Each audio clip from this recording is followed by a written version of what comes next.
gusto encontrarnos de nuevo. Mi nombre es Leslie Mendívil y les doy la bienvenida a las alumnas y alumnos de lengua materna de segundo grado de secundaria. Antes de iniciar, les recuerdo que debemos seguir cuidándonos lavando frecuentemente nuestras manos con agua y abundante jabón, usando el cubrebocas adecuadamente, de forma que proteja nariz y boca. Y aunque juntos, guardar y pedir la sana distancia. La salud es lo primero. Además, ¿ya hicieron algo de ejercicio? Hay que mantener el cuerpo sano en mente sana. Soy la profesora Silvia Santoyo Gómez y efectivamente es un gusto estar aquí en una sesión más de Lengua Materna 2. Esta sesión se titula El español, una lengua muy internacional. Y nuestro propósito es reconocer la importancia del español como lengua de comunicación internacional. Porque nuestra lengua es una de las más habladas en el mundo. Su uso es fundamental no solo para quienes tenemos el español como lengua materna, sino que también en el concierto de idiomas que se hablan en nuestro planeta. Juntos vamos a descubrir la importancia del español. El aprendizaje esperado para el día de hoy es: investiga sobre la diversidad lingüística y cultural de los pueblos hispanohablantes. ¿Todo listo? Pues vamos juntos. No cabe duda de que el español es una de las lenguas más diversas e importantes del mundo. Constituye un elemento primordial de la identidad de los grupos sociales y de las naciones enteras. Por lo tanto, debemos conocerlo, utilizarlo y difundirlo.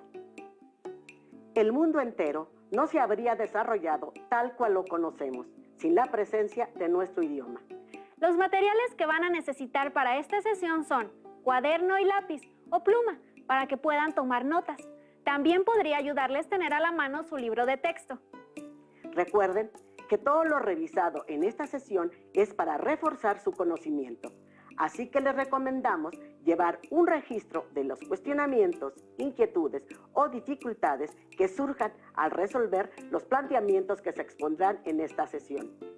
Muchas de estas dudas podrán resolverlas consultando su libro de texto y revisando sus apuntes. Preparen sus materiales que estamos por comenzar. Para iniciar, les invito a prestar atención y analizar la siguiente conversación. Hola pelado, ¿cómo estáis? Recién pasé a echarle benzina al auto y caché que ibais saliendo. ¿Cuándo su junta? ¿Te tinca si mañana pasáis para mi casa y tomamos 11? Así tiramos la talla un rato. Ya pues compa, apenas llegue mi mina de comprar choclo, parto a tu casa a pecharte. Llevo unas paltas y hacemos un completo. Voy a tomar la primera micro que pase para llegar temprano. Profesora, ¿en dónde se realizó esta conversación? ¿Por qué se escucha una manera de hablar diferente a pesar de que está hablando el idioma español? La respuesta a esta pregunta las descubriremos en el transcurso de nuestra sesión. La diversidad y variación son cualidades inherentes a todas las lenguas vivas, es decir, todas aquellas lenguas que cuentan con hablantes nativos, que las usan para comunicarse. ¿Cómo es el caso del español? Correcto. El lenguaje es una práctica cultural dinámica que evoluciona y cambia a cada instante. Y un ejemplo de ello lo podemos apreciar en la lengua española, que es un mosaico vivo que ofrece una enorme diversidad. De esta manera, el español que se habla en México es diferente al español que se habla en otros países del mundo, pues en cada uno de ellos existen variantes regionales o dialectales. ¿Y estas variantes tienen nombre? Estas diferencias lingüísticas se llaman variantes diatópicas. Las variantes diatópicas o geográficas son las diversas formas de hablar de las personas que tienen la misma lengua, pero ocupan diferentes espacios geográficos. Pueden abarcar continentes, países, ciudades, pueblos o áreas de influencia. En el ámbito internacional, existen diversas formas de hablar el español, cada una en respuesta a la historia y la cultura específica de la zona donde se habla. ¿Por eso se pronuncia diferente y variado según el país en que nos encontramos? Sí, pero si te das cuenta, las diferencias regionales no son tan importantes como para que el idioma sea incomprensible entre los hablantes de diferentes países. O sea que no existe un único español. Así es. La lengua española contiene numerosas variantes dialectales, es decir, modos particulares de hablarlo, tanto locales como regionales, nacionales y hasta continentales. Y me imagino que cada uno varía dependiendo de sus situaciones específicas. ¿Sabías que la historia del idioma español tiene dos momentos en los cuales se convierte en una lengua internacional? En primer lugar, el español evoluciona lingüísticamente del latín. Es una lengua muy antigua, ¿no, profesora? Fue una lengua hablada por la mayoría de la población en toda la península ibérica, desde hace más de 2000 años, y dio origen a lo que llamamos lenguas romances, lenguas que se expandieron desde ese territorio. Profesora, pero la península ibérica está en Europa. ¿Cómo es que en nuestro continente se habla español en tantos lugares? En América, la historia del idioma español comienza con la colonización del continente americano a inicios del siglo XVI. El comercio y la migración han jugado un papel predominante en la expansión de la lengua española hacia todo el mundo. El español y la cultura hispánica siempre han suscitado un gran interés, ¿verdad? Pero tengo la impresión de que en los últimos años ese interés ha crecido de forma notable. Esto se debe a que el español es el idioma más hablado entre las lenguas derivadas del latín, las lenguas romances, como el francés o el italiano. Por eso suenan tan similares algunas palabras entre idiomas. Ese fenómeno se debe a que comparten rasgos característicos tanto en términos de cantidad de hablantes como de países en los cuales predomina dicho idioma, además de convenciones ortográficas similares. ¿Se imaginan cuán diferente es entre sí la forma de hablar de esta enorme cantidad de personas? Por supuesto, y las diferencias aumentan si consideramos que existe una gran cantidad de variantes del español y cada pueblo tiene su cultura y formas de expresarse. Incluso varía dependiendo de la edad o el grupo social de cada hablante. ¿Cuántas naciones hispanohablantes existen, profesora? 21 naciones, cada una con sus propias características lingüísticas. Algunas de estas son compartidas con el mundo, otras solamente con algunas naciones, y otras son de uso exclusivo del país o región donde se habla. Entonces, no todos los hispanohablantes usan el mismo vocabulario, pues cada comunidad ha integrado particularidades regionales dependiendo de su contexto. Pero, aún así, hay un vocabulario compartido en todo el mundo hispanohablante, por lo cual podemos entendernos. En efecto, ese vocabulario común es producto de que, como recordarás, el latín es la lengua que está en la base del español. Entonces, ¿podríamos decir que lo que cientos de millones de habitantes del español usamos es el latín? No es una afirmación del todo inexacta, aunque se trata de un latín con muchísimas modificaciones, pero lo vemos como si fueran dos lenguas separadas. 2000 años de cambio y evolución no son poca cosa. Imagínate, en nuestros días estamos viviendo un fenómeno complejo y ambiguo, la globalización de las lenguas. En el caso del español, la globalización nos permite tener contacto con los hablantes de diferentes variedades del español. Y esto hace que podamos interactuar y establecer relaciones sociales con las personas de todos los países hispanohablantes. Y me imagino que eso también propicia que cada vez sea más fácil para todos comprender las variantes que surgen de región a región. Yo, por ejemplo, gracias al internet o las series, conozco el significado de algunas expresiones españolas o colombianas. Como los saludos, algo tan cotidiano es expresado de diferentes maneras en cada región. Un saludo se puede decir de diferentes formas en varios países. Por ejemplo, en Venezuela escuchamos, ¿todo bien? Hola, ¿qué tal? En Argentina, hola, ¿qué onda? ¿Qué bola? En Bolivia, hola, llegué. En Guatemala, ole, onda, mae, hola. En México, hola, buenas, buenos días. La palabra hola es una forma ya establecida por los hispanohablantes y la podemos emplear para iniciar una conversación en cualquier país. Lo que me parece interesante es que hay muchas formas que se comparten entre países. Cuando conocemos las variantes léxicas de los pueblos hispanohablantes, comprendemos y valoramos lo vasto que es el español. De esta manera, aprendemos a respetar la diversidad lingüística, que es parte de la riqueza cultural de una comunidad, una sociedad o un país. Además, podemos observar la difusión del español como una lengua internacional. Tan solo en el continente americano recorremos más de 10,000 kilómetros desde las comunidades hispanohablantes de Estados Unidos de América hasta Ushuaia, en el extremo sur de Argentina.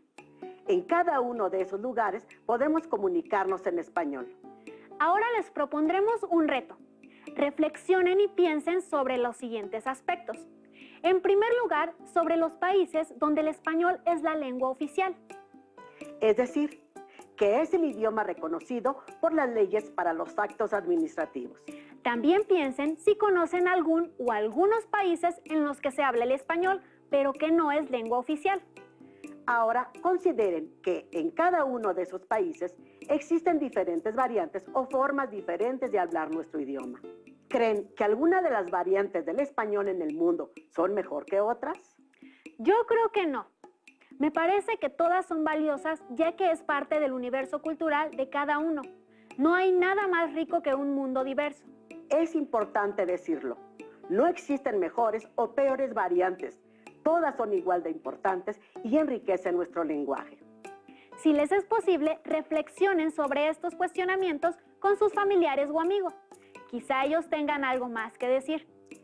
¿Recuerdan el audio que escuchamos al inicio de la sesión? Ahora lo visitaremos nuevamente para que puedan comparar la diversidad en el uso del lenguaje. Hola pelado, ¿cómo estáis? Recién pasé a echarle benzina al auto y caché que ibais saliendo. ¿Cuándo su junta? Te tinca si mañana pasáis para mi casa y tomamos 11, así tiramos la talla un rato. Ya pues compa, apenas llegue mi mina de comprar choclo, parto a tu casa a pecharte. Llevo unas paltas y hacemos sus completos. Voy a tomar la primera micro que pase para llegar temprano. ¿Ustedes qué comprendieron? Creo que en este diálogo se escuchan algunas variantes lingüísticas y modismos propios de Chile. Son un poco difíciles de comprender para el hablante de otras regiones. ¿Qué te parece si los escuchamos otra vez, pero empleando otra variante del español? Una un poco más cercana a las formas usuales de México. Hola amigo, ¿cómo estás? Acabo de ir a llenar el depósito de gasolina del automóvil y observé que iba saliendo. ¿Cuándo nos reunimos? ¿Te parece si mañana nos vemos en mi casa y tomamos té? Así nos relajamos un rato. Está bien, amigo. En cuanto llegue mi novia de comprar elotes, voy a tu casa y me invitas un té. Llevo unos aguacates y preparamos unos bocadillos. Voy a abordar el primer autobús que pase para llegar temprano. Profesora, ¿cuál del lenguaje empleado en los mensajes anteriores es el correcto? Los dos son correctos. Todas las variantes del español cumplen la función de comunicar y todas son válidas. Las academias de la lengua española han determinado que la norma del español no tiene un eje único, sino que su carácter es pluricéntrico. Es decir, aunque el español históricamente surgió en el territorio de la actual España, eso no significa que ahí se hable mejor que en otros países de habla hispana. Entonces, se consideran legítimos los diferentes usos de las distintas regiones. Y profesora, ¿qué significa que la lengua tenga un carácter pluricéntrico? Se llama lengua pluricéntrica a una lengua que no posee una única norma, sino dos o más, equiparables en cuanto a prestigio y uso. Suele usarse este término para lenguas habladas en una zona geográfica muy amplia y con diversos países. También se emplean los términos de lengua policéntrica o multicéntrica. El concepto del pluricentrismo empezó a desarrollarse entre los años 70 y 80 en oposición a la visión tradicional de las lenguas estándar, que impulsaban el uso de una forma única en todos los países. Esto significa que entender el español como una lengua pluricéntrica reconoce la diversidad lingüística de las diferentes naciones. No solo eso, sino que nos hace reconocer que nuestro uso de la lengua siempre está cargado de valores, creencias y presupuestos. No hay un español neutro, sino que al mismo tiempo conviven diversas normas. Por tanto, nuestra capacidad como hablantes depende de si podemos manejar diversas maneras de uso del español, dependiendo de la situación comunicativa. Ahora los invitamos a que realicen el siguiente reto. Presten atención al cuestionamiento. ¿Cuál de las siguientes frases refleja el español pluricéntrico? Inciso A. Hay que verlo. Si me lo hubieran contado, hubiera dicho que era embuste. Inciso B. Los algoritmos de inteligencia artificial ya son capaces de aprender por sí mismos, sin ayuda externa y desde cero. Inciso C. Me ha hecho it abandon y no ha resuelto mi problema. ¿Lograron identificar la respuesta correcta? Es una pregunta particular. Conozcamos la respuesta. Todas las respuestas son correctas. El principio del español pluricéntrico es reconocer la variedad de las lenguas, sean modismos, regionalismos, jergas, etc. Si se considera una forma de hablar o escribir mejor que otra, estaríamos realizando una discriminación lingüística.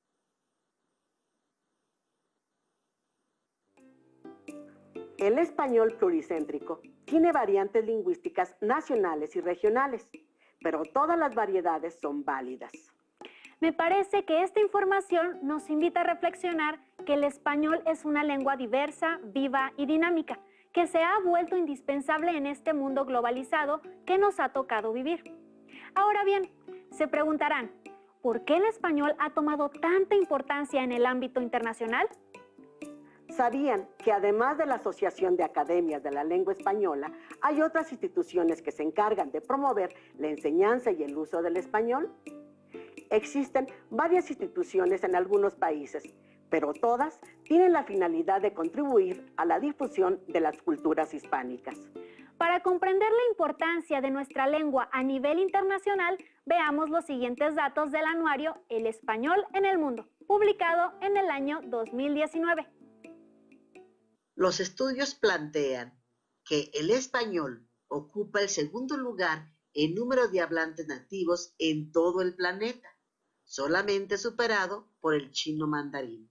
No cabe duda de que el español es una de las lenguas primordiales del mundo, aunque muchas veces no somos conscientes de la importancia que tiene como una forma de comunicación humana, ya sea oral o escrita. Ahora, veamos los siguientes datos publicados en 2019, que nos demuestran la magnitud de nuestro idioma, así como su evolución en los últimos años. 483 millones de personas tienen el español como lengua materna. Si consideramos a los usuarios del idioma español, entonces se contabilizan 580 millones de personas que hablan español en el mundo. Actualmente, 21 millones de personas en el planeta están estudiando español. Esto significa que cerca del 7.6% de la población mundial es hispanohablante. En la actualidad, México es el país con más hablantes del español, seguido por Colombia y España. En verdad, somos un gran número de personas usando este idioma y me parece enriquecedor que un país tan diverso como el nuestro sea también el que alberga más cantidad de hablantes. Además, de acuerdo con las proyecciones estadísticas en los próximos 30 años, el número de hablantes del español va a experimentar un ligero crecimiento. ¿Y a qué se deberá tal crecimiento, profesora? A que la población mundial que habla español como lengua nativa está aumentando, mientras la proporción de hablantes de chino, inglés y francés desciende. Yo conozco el dato de que el español tiene un gran crecimiento entre los idiomas utilizados en la red. Eso también debe propiciar la diversidad lingüística al incorporar nuevas formas de relacionarse con el lenguaje. Estás en lo cierto. Por otro lado, de acuerdo con el documento El español, una lengua viva, informe 2019, el español es la tercera lengua más usada en Internet y la segunda en las dos principales redes sociales. El español es la segunda lengua en la que más documentos de carácter científico se publican. España y Argentina se encuentran entre los 15 principales productores de libros del mundo. Además, en el ámbito internacional, el español es considerado una de las lenguas más importantes. Tengo entendido que es uno de los idiomas oficiales de la ONU. En efecto, el español, por ser uno de los idiomas más hablados en el mundo, ocupa un lugar privilegiado en la ONU. Puede utilizarse en las reuniones, en los discursos y en todos los documentos oficiales. Creo que debemos estar orgullosos porque nuestro idioma se ganó, gracias a todas las personas que lo hablamos, este lugar en el centro de las Naciones Unidas. ¿Ustedes saben cuáles son los 6 idiomas oficiales de la ONU? En efecto, los 6 idiomas oficiales de las Naciones Unidas son el árabe, el chino, el francés, el inglés, el ruso y, por supuesto, el español. Con el propósito de sensibilizar al mundo acerca de la cultura y el uso del español, la ONU determinó que el 23 de abril se festejara el Día del Idioma Español en las Naciones Unidas, fecha en que se rememora la muerte de Miguel de Cervantes Saavedra, uno de los más grandes escritores de la literatura española. Yo creo que esto lo debemos celebrar en todos los lugares donde hablamos el español, en las escuelas, en los medios de comunicación, en las calles y en nuestros hogares. Los retamos a que a partir de esta información escriban un texto breve acerca de la importancia del español como lengua de comunicación internacional. Lo importante es que todos reflexionemos sobre los aspectos que hemos revisado juntos. Sin duda debemos estar orgullosos de nuestro idioma, así como de todas las variantes que tiene. Sin olvidar que nuestra lengua se enriquece del contacto con todas las otras que nos rodean. En esta sesión vimos el aprendizaje esperado. Investiga sobre la diversidad lingüística y cultural de los pueblos hispanohablantes. Y nuestro propósito fue reconocer la importancia del español como lengua de comunicación internacional. No olviden consultar sus libros de texto de lengua materna. Pueden buscar el aprendizaje esperado y responder las actividades que ahí se indican para que vinculen y refuercen lo aprendido en esta sesión. También les invitamos a que consulten los videos del acervo de televisión educativa para complementar esta información. Gracias por compartir con nosotros esta sección de Lengua Materna 2, en la que hemos valorado la importancia de el español, una lengua muy internacional. Hemos aprendido algo nuevo juntos. Y si quieren volver a revisar la sesión, pueden consultar los horarios de repeticiones del programa Aprende en Casa